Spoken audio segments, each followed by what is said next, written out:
privilegio, un honor y un placer estar aquí hoy en esta conferencia inaugural. La verdad es que esto es una manera también de cuidarnos, porque, bueno, sí, yo creo que hoy venimos a darnos vidilla unos a otros, ¿no? Es un trabajo de acompañar personas en el final de la vida que también requiere que nos cuidemos. Me gustaría también, por saber quiénes estamos y para quiénes hablamos, aunque habrá muchos que lo saben, pero ¿hay aquí familiares que estén cuidando ahora mismo a algún paciente en situación terminal? Si quieren decirlo, si no, pues, todo el mundo se sienta cómodo. ¿Representantes de alguna asociación, de alguna fundación? ¿Médicos o enfermeros, enfermeras y psicólogos de los equipos? Muchos. ¿Médicos, enfermeras, enfermeros de atención primaria? También, o sea que casi mitad y mitad somos profesionales. Otros profesionales, me imagino que también otros perfiles, sin duda. Muy bien, bueno, pues ya me ha presentado Ausi, yo trabajo como médico en el equipo de cuidados paliativos, en el equipo de soporte en el Hospital Macarena, y el tema dolor y sufrimiento en el final de la vida. ¿Tengo más o menos media hora? Aproximadamente, ¿no? 35, fenómeno.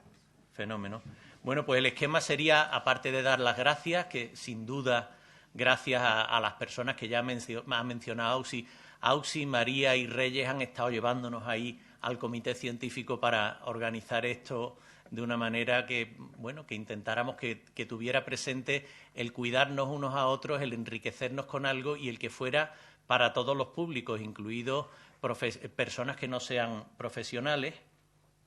Haremos una pequeña introducción, veremos dolor, veremos sufrimiento y terminaremos con aquello de mejor en casa. Y el recordar cuáles son los fines, porque he visto que la mayoría de los que estamos aquí somos profesionales, los fines de la medicina, los fines de las profesiones sanitarias. El Hastings Center hizo en el 96, liderados por Callahan, este estudio de cuáles son los fines de la medicina, la enfermería, la psicología de la salud, cuáles son los fines de nuestra profesión, y veis que el alivio del dolor y el sufrimiento y el evitar una muerte prematura y ayudar a morir en paz son la mitad de esos fines de nuestras profesiones. Por tanto, no estamos en algo marginal, estamos en el núcleo de nuestras profesiones. Y a estas alturas de la vida, muchos de los aquí presentes somos expertos en dolor, expertos en sufrimiento, y sabemos que el sufrimiento forma parte de nuestra vida. Yo reconozco que sí, que soy experto en dolor. Tuve un accidente grave hace ya años y me quedaron una serie de secuelas. La principal es un dolor neuropático, que muchos de los que están aquí sabrán que es un tipo de dolor difícil, y bueno, pues convivo con ello. El dolor, puedo decir que sí, que soy experto en dolor. El dolor y el sufrimiento, y yo creo que todos tenemos experiencia de sufrimiento y el sufrimiento forma parte de la vida. El dolor es bueno, es malo. Si el dolor, gracias a los avances de la medicina, hubiéramos conseguido vivir sin dolor y esto fuera una plancha al rojo vivo y yo apoyara la mano, gracias a esos avances yo perdería la mano y perdería la vida. O sea que el dolor es necesario, me permite adaptarme y sobrevivir. Es algo adaptativo, es necesario para la vida. Tiene una función. Si el dolor es muy intenso o si se prolonga mucho en el tiempo, pierde su función adaptativa y pasa a ser un problema que tendré que tratar. Si caigo aquí chocado de dolor o si ya me voy a mi casa con ese dolor, pues hay que tratarlo. Hay otros síntomas, y en cuidados paliativos una de las cosas que hacemos es el control de síntomas, que también pueden tener su función adaptativa. La ansiedad puede cumplir una función adaptativa. ¿Alguno de los aquí presentes piensa que yo no tengo ahora mismo en este momento ansiedad?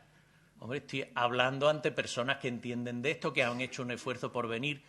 Cierto grado de ansiedad que me activa y me hace estar pendiente de los tiempos, de cómo llevo el hilo de la conversación. Todos hemos vivido cómo cunde el estudio la noche antes de un examen, ¿no? Mucho más o sea, la ansiedad me resulta adaptativa. También todos hemos visto cómo un exceso de ansiedad puede hacer que me quede en blanco en un examen o que me dé un ataque de nervios, o una ansiedad demasiado prolongada a lo largo del tiempo me puede pasar factura. Y no es cierto que la ansiedad sea una plaga del siglo XXI, es algo que llevamos, o sea, es un rasgo que nos ha permitido adaptarnos y sobrevivir como especie. Somos descendientes de los que tuvieron ansiedad, porque a los que no se los comieron los bichos. Cuando el hombre primitivo que vive de la caza y la recolección ve al animal amenazante, ante esa amenaza surge una respuesta en su organismo, que es aumento de la frecuencia cardíaca, de la tensión muscular, de las hormonas contrainsulares que lo preparan para la lucha o para la huida. Es una respuesta adaptativa. Ahora, una vez que se pone a salvo en la cueva o que consigue matar al bicho, pues viene la respuesta complementaria, la relajación. La ansiedad sin relajación puede dejar de ser adaptativa y pasar a ser un problema que tengamos. Pero la ansiedad en sí también cumple una función adaptativa. Y el sufrimiento puede cumplir en nuestra vida una función adaptativa, puede tener sentido el sufrimiento. Creo que es uno de los temas que deberíamos abordar hoy. Y el dolor, vemos que el dolor realmente, nosotros lo que valoramos como profesionales es la conducta de dolor, la parte más externa de ese círculo, dentro del cual está el sufrimiento, dentro del cual está el dolor y dentro del cual está la nocicepción. Sería un error tratar el dolor pensando solo en nocicepción. La nocicepción está ahí y hay que tenerla en cuenta, y hay unas vías ascendentes, unas vías descendentes que nos permiten, si a mí me pinchan la piel, se liberan una serie de productos, de prostaglandina, sustancia P, capsaicina, que estimulan unas fibras C y unas fibras A delta que llegan a la médula, que ahí se decusan y suben, y en esa segunda neurona hay una sinapsis y habrá mucha ocasión de intervenir aquí, y luego en esta tercera neurona llegan a corteza. Y aquí tenemos el homúnculo con esa forma invertida. Yo soy muy mal dibujante, perdonadme, pero ahí es donde de verdad yo estoy notando dolor. Hasta aquí esto era nocicepción. ¿Dónde puedo yo intervenir para controlar el dolor? Puedo pinchar aquí un anestésico y entonces estas fibras C y estas fibras A delta no van a transmitir, no van a llegar a esa segunda neurona y no va a haber subida del dolor. Puedo intervenir aquí, en esta sinapsis, con los opioides, con los antagonistas NMDA, etcétera. Puedo también intervenir aquí, en esta parte emocional, en esta parte cerebral, los recuerdos, el significado que le doy a este dolor. Qué diferente es si el dolor lo atribuyo a una recidiva del cáncer o el dolor lo atribuyo a un problema crónico de que me quedó una neuropatía por la quimioterapia, pero estoy curado. Y vemos un paciente que viene con dolor y después de esa explicación cambia por completo su dolor. La nocicepción, la misma. El dolor, totalmente distinto. Y luego hay unas vías descendentes que también regulan esa sinapsis en la médula, y que, bueno, podemos intervenir en ellas con los agentes de tipo GABA, con los opioides de nuevo, etcétera. Entonces hay muchos puntos donde podemos intervenir en el dolor, pero no nos olvidemos de este componente que es un poco el que hoy motiva esta conferencia inaugural. Y ese componente ya tiene que ver con el sufrimiento. Si hemos intentado definir dolor, definamos sufrimiento, porque si decimos vamos a hablar de sufrimiento y sentido, ¿qué es sufrimiento? Gabrin y Chapman, basándose en una definición previa de Eric Kassel, lo definieron como un estado afectivo cognitivo negativo que se caracteriza por la sensación del individuo de sentirse amenazado en su integridad y con un sentimiento de impotencia ante esa amenaza y el agotamiento de los recursos de los que dispone para hacer frente a esa amenaza. De alguna manera, Ramón Valles coge esto y lo convierte en un cociente. Dice, sufrimiento es un cociente en el que en el numerador tengo la amenaza y en el denominador tengo los recursos.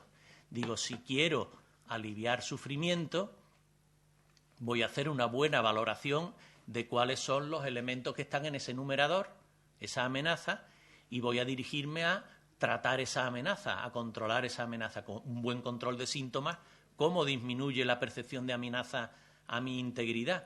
Pero no solo será el control de síntomas, también habrá que hacer una intervención para entender, para comprender, para qué significado dar a determinadas cosas. Todo eso forma parte de esa amenaza. Pero a veces se nos olvida a los profesionales el denominador. Y una buena manera, si yo quiero disminuir este resultado de este cociente, una buena estrategia es disminuir la amenaza, pero otra es valorar reforzar, potenciar los recursos de los que dispone esa persona para hacer frente a la amenaza. Y eso es lo que también hacemos día a día. Y a veces, ¿por qué no?, convertirnos nosotros en uno de esos recursos de los que dispone la persona para hacer frente a la amenaza. Y lo mismo que dispone de un fármaco de rescate para tratar el dolor, y el simple hecho de saber que tiene en la mesilla de noche el fármaco de rescate a veces hace que tolere mejor las crisis de dolor sin llegar a usarlo, y hay pacientes que nos lo dicen: no, yo sé que tengo la inyección de morfina ahí cargada y que si me duele demasiado me lo pincho, o que tengo el rescate de fentanilo, o que tengo el opioide. Bueno, pues el hecho de saber que hay un recurso, otros recursos como es el teléfono, como es la llamada, como es la organización de un sistema que está a mi disposición. Pero para eso es importante incorporar, ha sido un éxito la incorporación de la perspectiva de género a los sistemas sanitarios. Ahora caemos en la cuenta de que puede estar habiendo una discriminación de una persona que viene a la consulta y estamos mucho más sensibles. ¿Sería posible lograr un éxito parecido con la perspectiva de sufrimiento? Fíjense que hay sistemas y hay profesionales que nos convertimos en auténticos mecánicos de cuerpos, exquisitamente capaces de ignorar el sufrimiento de los que atienden. No, yo soy el que está aquí en urgencias, que viene porque le duele el pecho, y yo lo que hago es descartar que tenga un síndrome coronario y ya luego mandarlo a las consultas de... No, yo soy el que lo recibe en las consultas y voy a ver cómo tiene el colesterol y voy a... No, yo soy el que... Pero esa persona que va pasando por distintos estamentos puede perder en cada uno de ellos el ser considerado una dimensión importante de su motivo de consulta, que es el sufrimiento. Si acude sistemáticamente a su médico de atención primaria, tendrá más fácil el que una persona, un profesional, su enfermera de familia, su médico de cabecera, recojan esto. Pero a veces tampoco es sencillo este tema, con la presión del día a día. Entonces puede ser que olvidemos ese componente. ¿Y de qué manera podríamos incorporar esto? Recuperando aquello con lo que trabajamos día a día, que es la relación clínica. La relación clínica entendida como una relación de ayuda. Una relación clínica en la que se relacionan dos o más personas. Digo más porque normalmente en el lado del paciente está también su familia, está también su entorno, y en el lado del profesional está también su equipo, su sistema sanitario, y una relación en la que una de esas personas está en situación de vulnerabilidad y va a la otra para que le ayude a tomar las mejores decisiones posibles en esa situación de vulnerabilidad. Pero ¿solo es el paciente el que está en situación de vulnerabilidad? Yo creo que todos los que estamos aquí hemos vivido la experiencia de sentirnos vulnerables como profesionales, de que se espera de nosotros una respuesta que no sabemos dar, de que nos gustaría poder hacer las cosas de una determinada manera con este señor don José que tengo delante, pero solo le puedo dedicar 6 minutos porque tengo 45 en la sala de espera, y también hay un deseo de darles la oportunidad a esos 45, y esos conflictos que me sitúan ante mi propia vulnerabilidad y me configuran como profesional. Y sin duda el sufrimiento está ahí también en nosotros. Para eso es necesario formación, y la formación básica en cuidados paliativos con cursos, con actividades como esto que estamos haciendo hoy. Y, por supuesto, la formación avanzada y el disponer de recursos avanzados que puedan ayudar cuando la complejidad de las necesidades es muy alta, puedan ayudar a esos recursos generales a atender esto.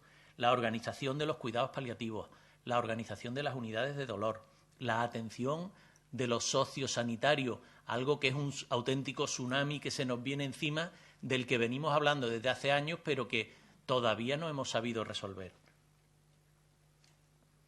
Elizabeth Kübler-Ross, junto con Víctor Frank, son dos de las personas que, sin haberse dedicado a cuidados paliativos, más han hecho por el desarrollo de los cuidados paliativos a nivel internacional. Esta psiquiatra suiza describió una serie de fases de adaptación a la situación terminal, la fase de negación, de rabia, de pacto, de depresión, y fijaos cómo la depresión, decíamos, ¿la ansiedad puede ser adaptativa? Pues sí, y veíamos que sí. Pues la depresión, no entendida como enfermedad depresión con criterios CIE-10 de depresión, sino la respuesta depresiva, la sintomatología depresiva La tristeza profunda, la anedonia, la falta de ganas, el ensimismamiento puede ser un primer paso de una aceptación que me permita atender las auténticas necesidades de una persona que está afrontando el final de su vida. Y el paciente y la familia las van atravesando de una manera prácticamente simbiótica y a veces hay pasos atrás.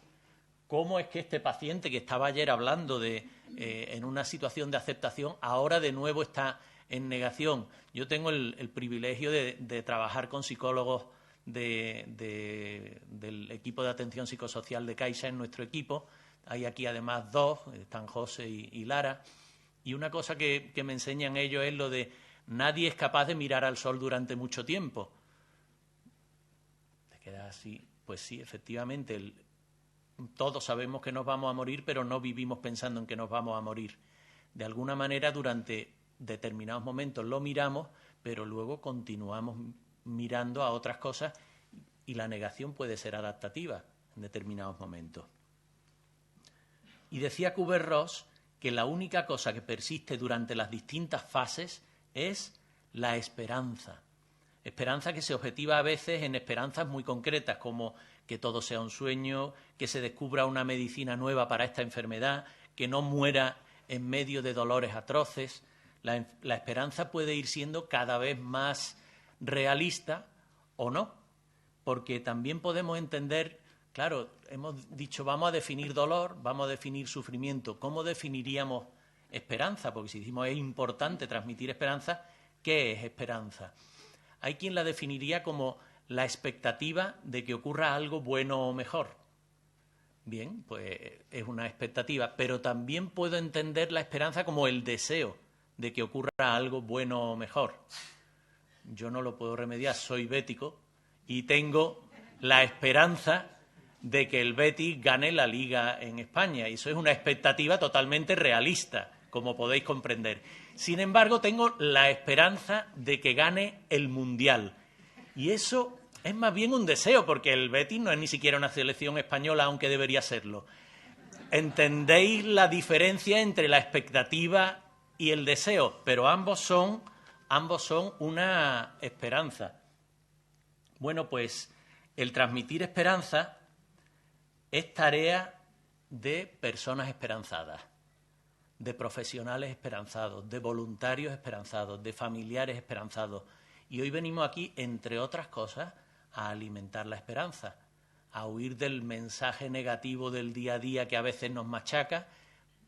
Vamos a alimentar la esperanza y dar sentido, porque decimos el sufrimiento puede tener sentido. ¿Qué es lo que da sentido a nuestras vidas? ¿Para qué estamos aquí? ¿Cuál es el sentido de nuestra vida? Yo creo que si nos tiráramos un día entero reflexionando sobre el sentido de la vida, llegaríamos todos a la conclusión de que más o menos es que hemos venido para ser felices. Cambiaría mucho el cómo entendemos cada uno el ser feliz. Pero de alguna manera, para ser feliz, para realizarme en plenitud, yo hago proyectos. Decía Zubiri, el gran filósofo español, que nuestra inteligencia es fundamentalmente proyectiva. Y, bueno, pues sus discípulos, Ellacuría y después Adela Cortina y Diego Gracia y toda esta línea de filosofía, lo que nos transmiten es, hacemos proyectos, es lo que da sentido a nuestra vida. ¿Qué proyectos puede hacer una persona en fase terminal? ¿Puede hacer proyectos? Yo creo que no solo puede, sino que debe, y que ayudarle a encontrar sentido a cada uno de sus días, de sus semanas, puede tener mucho interés. A lo mejor el primer proyecto es salir de la cama, y con que una persona sea capaz de colaborar en las transferencias para que con ayuda de una sola persona pueda pasar de la cama a una silla de ruedas, hemos logrado el 50% de la mejoría de calidad de vida, que es no estar encamados. Ahora nos queda otros 50% de buscar otras cosas, pero qué cosa tan importante los ejercicios isométricos de cuádriceps, el control de tronco cuando se sienta en la cama, cosas en las que a veces no caemos, pero que con ayuda de uno solo no hagan falta 4 fortachones para pasarlo a la silla de ruedas, pueda salir de la cama, es un proyecto en sí. Vamos a trabajar este proyecto, que lo podemos lograr. Otro proyecto puede ser ir a casa, si está en el hospital. Otro proyecto puede ser qué legado dejo a mis hijos, cómo me despido de mis seres queridos, necesito perdonar, sentirme perdonado por alguien. ¿Quién de los que estamos aquí no tiene la sensación de que le vendría estupendamente perdonar a alguien con quien se siente, y la verdad es que sienta de maravilla? ¿Y quién de nosotros no tiene la sensación de que sería estupendo que alguien a quien le hice algo que no estuvo bien me perdonara? Yo creo que nos ayuda a encontrar, pues todo esto que lo vemos tan claro en nosotros, lo podemos llevar a los pacientes. Otra de las grandes personas que no se dedicó a paliativos, pero que hizo mucho por este movimiento de paliativos, fue Viktor Frankl, y este libro, El hombre en busca de sentido, realmente resume mucho su pensamiento, hablando sobre el sufrimiento y sentido. Él dice: el dolor debe ser eliminado siempre que sea posible, pero existen dolores que no se pueden eliminar. Entonces, cuando no se puede cambiar nada de la situación, soy yo el que tiene que cambiar ante la situación. Y cambiando yo mismo, madurando, me hago más fuerte y valiente para vivir el sufrimiento con fortaleza y dignidad. Y dice: al hombre se le puede desposeer de todo menos de la última de sus libertades, la libertad de decidir su actitud ante el sufrimiento. Y esto lo dice un hombre que había estado en un campo de concentración, que los estaban matando de hambre poquito a poco con un mendrugo de pan duro al día. Y dice: pero yo puedo elegir si le robo el mendrugo de pan al niño que hay ahí al lado o si le dejo mi mendrugo al niño que hay ahí al lado. Esa última libertad no me la pueden quitar. Una situación extrema de sufrimiento. Él dice: en realidad el sentido del dolor es consecuencia del sentido de la vida que se tenga. En cierto modo, el sentido del dolor remite y se resuelve en el sentido de la vida. El hombre no se destruye por sufrir, se destruye por sufrir sin ningún sentido. Por tanto, importancia de reelaborar el sentido de la vida en una situación en la que la vida se está acercando al final. Y ahí podemos ayudar a través de una relación clínica, a través de una relación de ayuda. Acompañar ante esa cuestión del sentido. Nos enfrentamos al sufrimiento de personas que esperan que les ayudemos, y ayudar a que puedan reelaborar eso nos invita a reelaborar también y reflexionar sobre nuestras propias creencias, sobre el sentido de nuestra vida y de nuestro propio sufrimiento, sobre nuestras actitudes ante la muerte. Y esto, pues, me permitís y termino con una breve revisión de las funciones antropológicas del sufrimiento, distintos autores que dicen, y hablan de 3, 4 funciones que puede cumplir. Una es la de interrogación. Desde la antigüedad el hombre se interroga por el sentido de la existencia y de lo que sucede, y más aún en situaciones en las que nos tenemos que parar por su especial dificultad y en situaciones que están muy unidas al sufrimiento. Yo creo que todo esto, la cuestión de qué sentido tiene esto, nosotros vivimos con ello. Esa es una de las funciones. Otra es la función de aceptación, y es: el dolor destroza la ilusión de que todo va bien porque nos viene impuesto. No somos libres de enfermar o no, no somos libres de que me duela o no. Somos libres de adoptar ante el dolor una actitud de aceptación o de huida. Y quien acepta esa situación la convierte en una tarea, que es la tarea de reorganizar su vida contando con esa realidad que se le ha hecho presente. Vamos a ver cómo puedo reorganizar mi vida, tanto si vivo una semana como si vivo un mes, como hablaba yo ayer con una paciente, como si tenemos suerte y ese ensayo en el que estás pensando que vas a entrar resulta que funciona bien y que tiramos para adelante mucho más tiempo. Pero vamos a pensar que pudiera ser que estuviéramos, ¿qué sentido tiene esta semana, la semana que viene? ¿Qué podemos ir haciendo? Vamos a reorganizar la vida contando con la vulnerabilidad de saber que pudiéramos estar en el final. Y luego una función de crecimiento. Sufrir puede motivar un cambio de valores y una maduración, porque desde una óptica nueva puedo distinguir lo importante. Y esto me invita a tener mucho cuidado cuando valoramos la calidad de vida. Yo durante muchísimos años he tenido un paciente muy querido, Gonzalo, al que atendí por primera vez en un mes de noviembre en la puerta de su casa. Tenía una distrofia espinal, una amiotrofia espinal hereditaria y, bueno, se estaba muriendo en insuficiencia respiratoria. Y fue la primera ventilación no invasiva que pusimos en mi hospital. De hecho, me recomendaron ir a otro hospital para aprenderlo porque no sabíamos, y resulta que Gonzalo vivió, pues aquello fue en noviembre del 95 y se murió el año pasado. Era un paciente de paliativos eterno.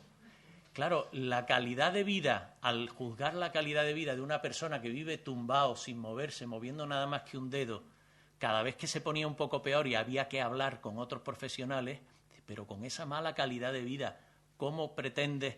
Sin embargo, este paciente disfrutaba de la vida, chateaba con gente, había adoptado a un niño y le mandaba parte de su paga, tenía una vida lo más plena posible en su situación, podía hacer proyectos de vida. Yo creo que eso, el valorar la calidad de vida desde mi salud, me puede hacer creer insoportable algo que luego el paciente sobrelleva con serenidad. Y eso yo creo que es importante. Muchos de los que estamos aquí podríamos decir, ¿qué calidad de vida consideraría yo intolerable? Y algunas veces en talleres sobre esto, algunos profesionales dicen, pues mira, yo, si llegara al punto de depender hasta para que me tengan que limpiar, yo para eso preferiría no estar vivo.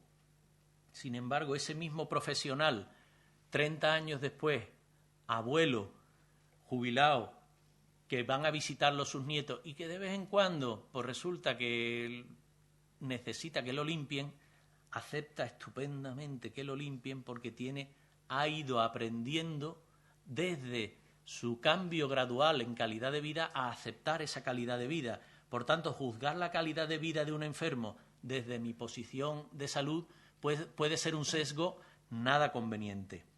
Y acompañar en el sufrimiento nos invita a indagar cuáles son las causas de sufrimiento. Las tres principales que hemos visto en la literatura: el sentirse una carga, y esto es importante, la pérdida de dignidad percibida. Insisto en lo de percibida, no se trata de que el enfermo pierda su dignidad, la dignidad como algo consustancial a la persona, pero sí que se percibe como estoy perdiendo mi dignidad, esto es indigno. Y la pérdida de control, otros miedos, preocupaciones. ¿Y cómo acompañar? Pues sobre todo yo insistiría en dos cosas: en que la empatía es algo que transmitimos de un modo no verbal. Huyamos del te comprendo, te comprendo. ¿Tú qué vas a comprender, hombre? Tú estás aquí en la cama, tú estás ahí de pie con tu bata puesta. ¿Tú qué vas a comprender? Entonces, en vez de decir te comprendo, transmitir te entiendo, te comprendo desde el respeto en lo no verbal. Y luego escuchar, preguntar más que aconsejar. Son cuestiones que... Y una pregunta que aprendí de Marisa y los compañeros de Cudeca. La pregunta de, ¿hay algo que conviene que yo sepa para poder atenderlo mejor? ¿Hay algo que conviene que yo sepa para poderle ayudar a usted? Una pregunta tan abierta que me puede decir, pues sí, a lo mejor debería usted saber que... Y me da algún dato que me deja totalmente pues que no me lo podía esperar. Una pregunta muy interesante. Y mejor en casa. ¿Por qué mejor en casa? Razones. Pues yo creo que todas las del mundo, y visto el auditorio en el que estamos, creo que no es muy necesario el insistir en que mejor en casa, pero algunos elementos de ayuda que yo he encontrado como elementos privilegiados cuando entro en una casa. Las fotos antiguas, la foto de la boda, la foto de la primera comunión, la foto de... Es decir, mi vida no siempre fue estar aquí encamado, con dolor, y a veces una foto me permite hablar de una situación que se hace presente y se hace realidad durante unos momentos y ayuda a reconciliarse con toda una vida que una persona hace una lectura. Él tiene un poder tremendo, las fotos, los cuadros, las imágenes, los recuerdos, recuerdo de no sé dónde, recuerdo del Pirineo. Oye, y esto del Pirineo, ay, qué días más buenos pasábamos cuando... Esto nos lo da la casa del enfermo de una manera poderosísima. Atentos cuando entramos a una casa. Pero por otro lado diría, mejor en casa, pero ¿a qué precio? No a cualquier precio. Si el precio es verse desbordado, la familia, Si el precio es un mal control de síntomas porque no pueden controlarlo bien en casa, entonces deberíamos tener posibilidades alternativas al domicilio. Y para que el domicilio pueda ser, requiere organización. Organización que luego nos van a explicar en el proceso asistencial cómo hay unos recursos de cuidados paliativos básicos, sobre todo atención primaria, y unos recursos avanzados para cuando las dificultades son mayores poder colaborar en una atención compartida en esto. Y que debería haber una equidad. Hoy día ni tenemos equidad, porque no se muere uno igual en un pueblo de la sierra que en un barrio de la capital, ni tenemos garantizados recursos para que apoyen a todos los recursos generales. Es algo que en España los recursos avanzados no llegan ni a la mitad de lo necesario. Fijaos este artículo tan interesante. En España unos 308.000 pacientes al año necesitan paliativos porque padecen enfermedades con muertes previsibles en un año y que necesitan cuidados. En ese contexto, para estimar los casos complejos, se estima que son el 60% de los que mueren de cáncer y el 30% de los que mueren de no cáncer habrán tenido unas necesidades complejas. Pues bueno, eso quiere decir que en España, en ese año, habrían necesitado, por complejidad, unos 125.000 pacientes, habrían necesitado ser valorados al menos una vez por un equipo avanzado. ¿Cuántos recibieron atención al menos una vez? Ni siquiera la mitad. Estos son datos que nos hacen decir, tenemos que avanzar aquí, no nos podemos quedar donde estamos. Y además la dependencia, la ley de dependencia con un plazo legal de 6 meses para ser valorados, y luego resulta que hay una media de más de 100 pacientes al día que mueren con la ley de dependencia ya habiendo pasado esos 6 meses y habiéndoles dicho si usted tiene derecho a esa prestación o a esa ayuda, pero todavía no les llega. Y se mueren esperando en esa lista de espera macabra de gente que ya tiene ese derecho reconocido pero no le llega. No nos podemos quedar impasibles ante esto. Entonces yo creo, y además son tanto los cuidados paliativos como la atención sociosanitaria son coste efectivos. Luego tenemos mucha evidencia acumulada. Sabemos que merece la pena. ¿Por qué no lo hacemos? Yo creo que hoy hemos venido aquí gente que estamos convencidos de que podemos hacerlo.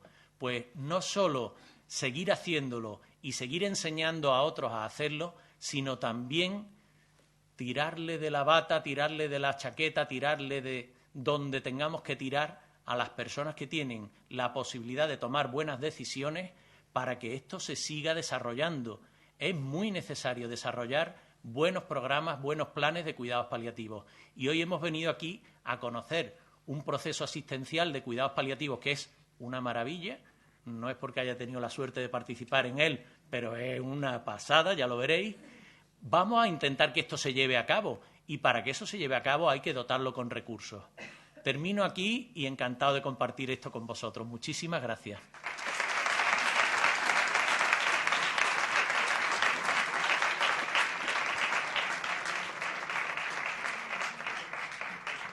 ¿Alguna pregunta? ¿Sí?